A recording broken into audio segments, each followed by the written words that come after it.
Is the bull market over? No. Probabilities are very remote because if you look at all bull market major tops before a 40% drawdown since 1900, all of them could have been predicted with a 40-year lead time based on births So and immigration deaths. That demography thing is still enforced no matter what they do to try to mess it up. Yeah, that's right. Because if you cut the population by just 20-year intervals and you mark the peak of each cohort, it marked the 29 top, the 74 top, the 99 top, 2018 top, and the next major top shouldn't be till... Tom Lee, a financial analyst, believes the current bull market is far from over, with the next major market peak potentially not occurring until 2038. He bases this on demographic trends, noting that previous market tops, like in 1929, 1974, and 2018, align with generational shifts in population dynamic. These patterns suggest the current bull run has significant room to grow. Despite economic concerns like tightening financial conditions and bearish sentiment, Lee sees opportunities. He highlights that while small-cap stocks are being undervalued and larger players like Tesla and Nvidia have faced setbacks, their long-term positions remain strong. Additionally, Bitcoin's growing adoption could position it as a key asset in global finance, with potential for massive price growth if it rivals gold's market cap. Lee advises against panicking over short-term volatility, emphasizing that historical trends and demographic insights point to a sustained period of market growth. For investors, this may represent a prolonged window of opportunity before any significant downturn. The Fed's already comfortable that they've got a big margin of cushion where rates are. They're already running tight. Right. And now they're assessing how much damage it's doing to the economy before tariffs. And this is the thing, like we know a lot of the supports have been rolling off at the start of this year. That's why consumption's down. And then tomorrow's a jobs report, but already it's foreboding, like the Challenger job cuts ADP. If we get a 50,000 jobs report tomorrow, there's a huge question on this dual mandate because full employment, I mean, we're risking, a real collapse in the employment market. In a way, the bond market, I mean, I'm sure people interpret, I think is arguing the Fed is late to cut. Okay. Why? Because of what the 10-year has done or? Yeah, where the 10-year is with the implied, like even the odds of a May cut. I didn't see it today, but I bet you it's well over 50% now. A cut in May? Yeah. Oh, I would bet it is. Yeah. So that's a Fed that's actually kind of being now judged to be behind the curve. And so if they're cutting, it's going to be a welcome pressure valve release because the market's pressuring the Fed to do something. Market people love to look at AAII and act contrarian to that. Last week, one of the things we were talking about on the show was how fast the bears shot up to an almost record level. Mm-hmm. What do you think about that? I know you follow AAII and look at that stuff. I follow it, and I think from the right time frame for us is like 6 months. Okay. Because then it captures, because the survey is done over a period of time, and so it doesn't always capture what the market did that week anyways. Okay. But it's cumulative, you're saying? Yeah. It's kind of the same thing like when these economic surveys are done. Sometimes they're done finished by Wednesday or Friday, and then so you actually get some weird differences because of what's happened in those 3-4 days. Okay. So, but I remember in a prior podcast we talked about how people's time frames have changed. Yeah. And maybe because maybe the world's more short-term focused. But with instant liquidity, I think that's why people can go from bull to bear because they can act with a push button now. Yeah. Instead of calling their broker and getting talked out of it, an institutional world is the same way. The chart you showed about imports, it kind of highlights that we've already front-loaded the tariff war because it's China, Mexico, Canada. And then everybody else is like smaller fry. I mean, I know China's tweet or comment today is what sort of made the futures weak in the morning. Yeah. But which was what? We're ready to go to war? Yeah, we're going to dig in on this. Yeah. But I think, as you know, the problem is in China isn't in the same position as it was in 2018. So it's not as if they can fight a long economic battle here, especially because of all the things they're trying to accomplish in China itself. So I think, of course, a lot of that is gamesmanship. And the intention is, if I was China, I would say that because I'd want the S&P to fall more, because if the S&P falls enough, then the White House put comes back. So it's, the stock market is kind of caught in the crosshairs right now. I assume you don't see a bear market coming, like a full-fledged 20%er? It's possible because it's been a couple years, but this would have to be because there has to be a layered shock on top of this. Like if the Fed, like for instance, if somehow the Fed decides that the economy's weakening, but they choose to fight inflation and let a recession happen. So in other words, the idea is, well, we've been wanting a recession to kill inflation, like let's just let it happen. Yeah. Then of course we're going to have a big drawdown. But that would really require a Fed that decided the employment mandate wasn't important because, a recession, we just, like once a recession starts, there's no such thing as like we can engineer a mild recession. I mean, it's like you could have a severe recession because you just don't know. Most of us think of the VIX as a spot index, like, oh, it's measuring the expected volatility over the next 90 days. So that's what the spot VIX is. But it's actually a financial product. And people trade VIX contracts, but nobody trades spot VIX. They trade the 1 month VIX, 2 months, 9 months. I think there's even 24-month VIX. Right. The normal VIX futures curve is upward sloping, which they call either contango or backwardation. Yeah, and I always get the terms mixed up. It's like starboard and port. 50, I'll get it wrong. exactly. Yeah, so it's upward sloping. Okay. Because there's time value. Like, oh, future VIX should be higher because you got time value money. When the VIX does the opposite, so the 1 month contract is higher than the 4 month. So that inversion is what the bottom histogram chart shows. So when it's like pointing up, that means the 1 month is higher than the 4 month. What does that mean to you, though? How do you interpret that? That's a short-term bottom? Well, it means, tradable? yeah. So what the markets have now priced in is that the volatility has an expiration date.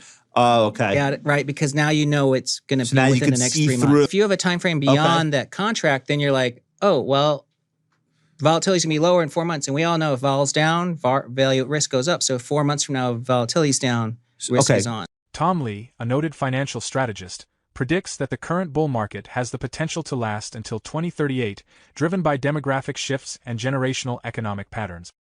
He connects previous market peaks, such as those in 1929, 1974, and 2018, to generational population changes, arguing that these cycles indicate a long runway for the current market growth. This perspective challenges the prevailing fears of a near-term downturn. While economic pressures like rising interest rates and pessimistic sentiment dominate headlines, Lee remains optimistic about long-term opportunities. He points to the undervaluation of small-cap stocks and the enduring potential of key players like Tesla and Nvidia, despite recent struggles. Moreover, Bitcoin's increasing acceptance as a financial asset hints at transformative growth, with its value potentially soaring if it gains a role comparable to gold in the global economy. I mean, if anyone had owned these before 2024, then they're still sitting on huge gains. Yeah. Okay. So, it's really any new buyers of these are down, but that's really, that'd be like shame on you because you bought it.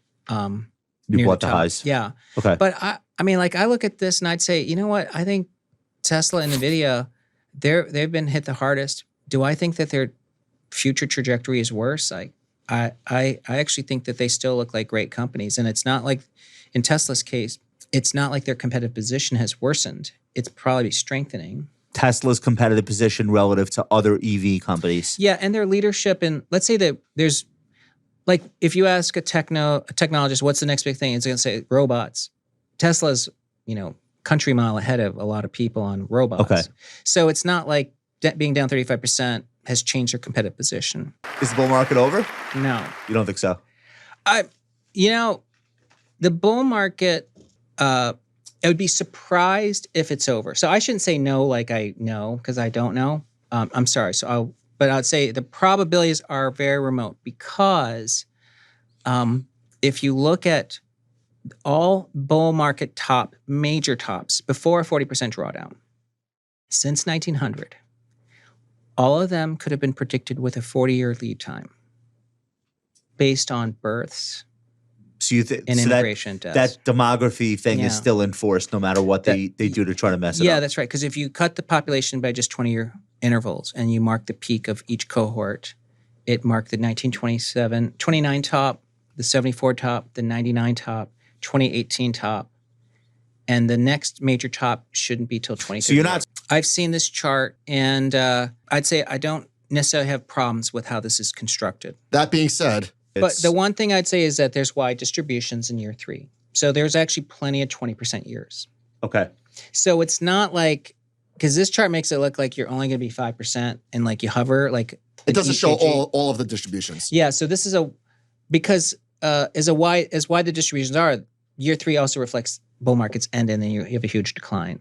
I don't think if there's a recession, small caps outperform. So like on that downside, I don't think it's protected. But if we look at the composition here, I actually am surprised it's done so poorly because, for instance, healthcare's the best performing sector year to date, and you can see healthcare is a bigger weight in small caps. Financials have done well year to date. It's a bigger weight in small caps. Industrials have outperformed year to date, and it's a bigger weight. You have less exposure to tech. So what's weighing the small caps down this year?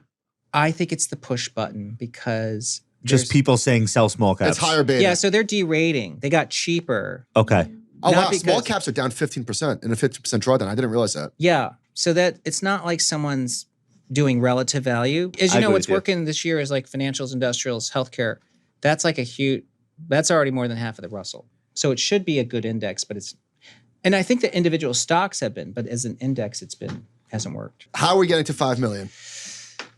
Now that's Slowly. Yeah. Slowly. And then all at once. Yeah. By the way, if you got to 5 million, because we have a grid to show it, it's that gold would be doubled in price. Daniel, previous chart. Yeah. Gold would double in price. So this is if crypto reaches parity with gold in Yeah. terms of market cap? Yes. Okay, it's not there already? No, it's only 10% of the value of gold. Wait, what? How much gold is there in the world? There is 10? $21 trillion of gold. How much crypto? 3? Bitcoin's 2. Bitcoin by itself is 2. Yeah. However, I heard something interesting and I didn't realize gold has outperformed the S&P 6 of the last 7 years. Yeah. So Quietly too. yeah, so gold isn't a bad asset class, but Bitcoin. So I think even if it's not like millennials need to buy gold for gold to go up, you just Okay. need the boomers to hold it. You need central banks around the world to buy it and hold it, which Yeah. they are. That's right. If Bitcoin becomes the backbone of a new financial system, which it really is, it's the king of the remittances. It is the immutable blockchain, and people have a lot of reasons that they trust it. In 14 years, no one's broken it, and there's no replacement. Then, if the U.S. owns 1 million Bitcoin, they'll be the largest holder of Bitcoin. Let's say that it becomes 10% of people's net worth, and banks start to use it to secure information. Because remember, the blockchain, you can just store 1 pixel of a 10 million page document, but the hash will detect if you changed 1 pixel. So that's why you're going to use the Bitcoin to secure information, right? Well, that's really valuable, but then wouldn't the U.S. want to be able to control this blockchain or exert some way to censor it somehow? Okay. And, once banks start trading Bitcoin, like Citadel, it will probably be the most profitable product for Goldman and JP Because of how volatile it is, Yeah. bid-ask spreads are wider. Correct. And if Okay. oil's traded 400 times, Bitcoin might be 1,000 times. It's going to be a hugely traded commodity. Tom Lee's analysis suggests that the current bull market, supported by generational trends and demographic patterns, could extend until 2038. By linking historical market peaks to population dynamics, he presents a compelling case for long-term optimism despite concerns like high interest rates and economic volatility. Lee highlights opportunities in undervalued small-cap stocks, innovative companies like Tesla and Nvidia, and the rising adoption of Bitcoin as a financial asset with transformative potential. While short-term challenges persist, Lee's perspective encourages investors to focus on the broader picture, emphasizing the significance of structural trends over temporary market fluctuations. His insights provide a framework for evaluating investment opportunities that align with the changing economic landscape. How do you see demographic trends influencing your investment strategy in the long term? What role do you think Bitcoin and other cryptocurrencies will play in shaping future financial markets? Share your thoughts in the comments below.